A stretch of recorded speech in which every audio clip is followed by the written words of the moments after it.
पास ही एक गुरुग्राम नाम की जगह है। हमारी आज की कहानी वहीं से जुड़ी है। 1980 के आसपास गुरुग्राम को गुड़गांवा नाम से जाना जाता था। तब यहाँ लोग नहीं रहते थे। यहाँ जंगल हुआ करता था। बहुत सन्नाटा होता था। आसपास छोटी छोटी पहाड़ियाँ हुआ करती थी। शाम या रात के वक्त तो लोग यहाँ अवॉइड करते थे आना जाना। धीरे धीरे जब यहाँ पर लोग बसना शुरू हुए और काफ़ी सारी कंपनीज का भी कंस्ट्रक्शन यहाँ होने लगा, तो खुदाई में काफ़ी सारे पुराने कंकाल मिलते थे और फिर कई अनहोनी घटनाएं भी होनी शुरू हो गई। कुछ लोगों का तो कहना था कि हमारे घर से अजीब अजीब आवाज़ें आती हैं। फिर कुछ लोगों ने मिलकर एक तांत्रिक बाबा को बुलाकर ये दिखाया। 2 दिन बाद भी उस तांत्रिक बाबा की भी तबीयत खराब हो गई और वो चिल्लाते हुए वहाँ से भाग गए। जाते हुए उन्होंने ये भी बताया कि यहाँ पर किसी बुरी आत्मा का साया है और वह तुम्हें चैन से कभी जीने नहीं देगी। इसी तरह की कई और कहानियाँ भी वहाँ पर सुनाई पड़ने लगी।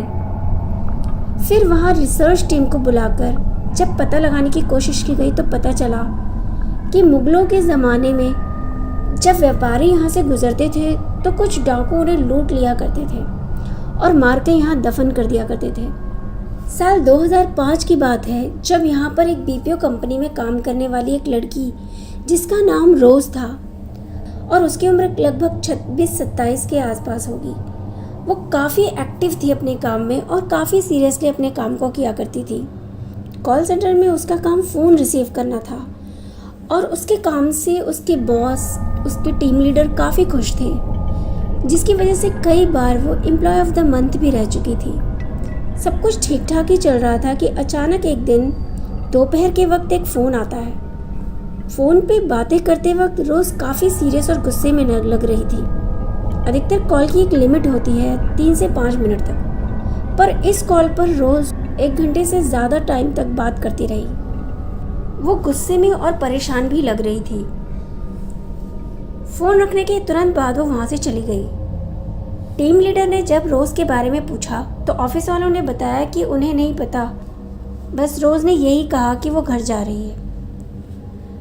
टीम लीडर ने जब ये पता लगाने की कोशिश की कि लास्ट कॉल किसका था, रोज़ किससे बातें कर रही थी, तो उन्हें जान के काफ़ी हैरानी हुई कि उधर से कोई कॉल आया ही नहीं था। तो फिर रोज़ इतनी देर से किससे बात कर रही थी? ये सब टीम लीडर को इतना अजीब लगा और काफ़ी परेशान होकर उसने सोचा कि कल रोज़ आएगी तब हम उससे पूछ लेंगे।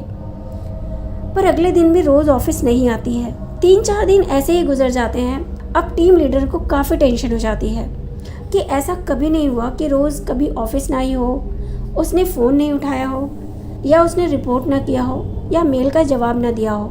टीम लीडर ने यह डिसाइड किया कि किसी को उसके घर भेजकर पता लगाते हैं।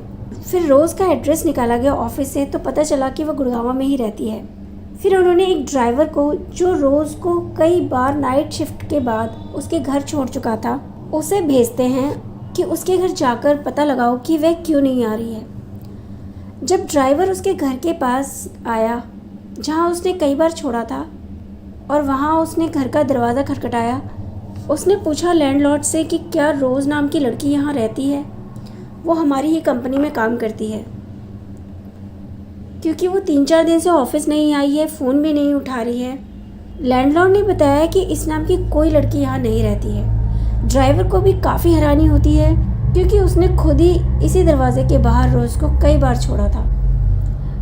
लैंडलॉर्ड मना करता है कि शायद उनसे कोई गलतफहमी हुई होगी, क्या पता वह किसी और घर में रहती है, हमारे यहाँ तो नहीं रहती।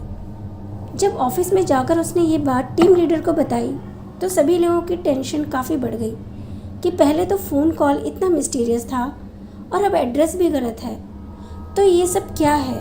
फिर और कोशिशें की गई रोज़ का असली एड्रेस ढूंढने की, और बहुत दिन बाद जाकर रोज़ के माँ बाप का पता चलता है और उसके असली घर का पता चलता है, जो गुड़गांवा के बाहर का पता था। फिर एक ऑफिस के ही स्टाफ मेंबर को उसके घर भेजा गया कि जाओ और रोज़ के एड्रेस पर उसके पेरेंट्स से मिलो और पता लगाओ। स्टाफ मेंबर वहां जाकर बताता है कि मैं कंपनी से आया हूं और आपकी बेटी हमारे यहाँ काम करती है, पर काफ़ी दिनों से वो ऑफिस नहीं आ रही है, ऐसा क्यों? और जो उसने एड्रेस भी पहले लिखवाया वो भी गलत था। वह वहाँ रहती ही नहीं है। रोज़ के पेरेंट्स ने पूछा कि वह कब से नहीं आ रही और ऑफिस में कब से काम कर रही है। तो स्टाफ मेंबर ने बताया कि उसे 1 साल से ज़्यादा हो गया है हमारे यहाँ काम करते हुए। रोज़ के माँ बाप ने जो बताया वो सुनकर ऑफिस एम्प्लॉय के पैरों तले ज़मीन खिसक गई। उन्होंने बताया कि कोई गलतफहमी हुई होगी, क्योंकि उनकी बेटी को तो मरे हुए 8 साल हो चुके हैं। उसने बताया कि मैंने तो खुद देखा है रोज़ को। उसने उसका आई कार्ड दिखाया, फ़ोटो दिखाया और बताया कि मैं खुद उससे कई बार मिला हूँ। जब उन्होंने उसकी फ़ोटो को घर पे रखी फ़ोटो से मिलाया तो वो दोनों एक ही थी। पर उसके पेरेंट्स बोले कि ऐसा कैसे हो सकता है कि वो ऑफिस में काम कर रही हो जबकि उसे मरे 8 साल हो चुके हैं। ये सारी बातें जब ऑफिस एम्प्लॉय ने ऑफिस में जाकर बताई तो किसी ने उसकी बात पे विश्वास नहीं किया। फिर एट लास्ट कुछ सीनियर ऑफिसर्स और वहाँ के कई लोग रोज़ के माँ बाप से मिलने जाते हैं और तब पूरी बात का पता चलता है कि रोज़ के माँ बाप बिल्कुल सच कह रहे हैं। रोज़ उन्हीं की बेटी थी और उसे मरे हुए लगभग 8 साल हो चुके हैं। जब ऑफिस के लोगों को ये बात पता चलती है तो ऑफिस में ही उसके साथ काम करने वाली रोज़ की फ्रेंड को हार्ट अटैक आता है और कुछ और ऑफिस वालों की भी तबीयत बिगड़ने लग जाती है। बाद में पता चला कि जिस ज़मीन पे ये कंपनी बनी है वहाँ पहले 100 साल पुराना एक कब्रिस्तान था और खुदाई करते वक्त यहाँ पर काफ़ी सारे कंकाल भी मिले थे। रोज़ की कहानी के बाद कई और लोगों ने भी अपने साथ घटित हुए कुछ किस्से सुनाए और रोज़ की कहानी तो आज भी वहाँ के लोगों की ज़ुबान पर है कि एक लड़की जो इस कंपनी में काम करती थी, जो हज़ारों लोगों से बात करती थी, उनके कॉल अटेंड करती, उनकी प्रॉब्लम सॉल्व करती थी, वो असल में एक भूत थी। फ्रेंड्स, आज की मेरी कहानी आपको कैसी लगी कमेंट करके ज़रूर बताएं। मेरा ये वीडियो शेयर करें, लाइक करें और मेरे चैनल को सब्सक्राइब करना ना भूलें। धन्यवाद दोस्तों।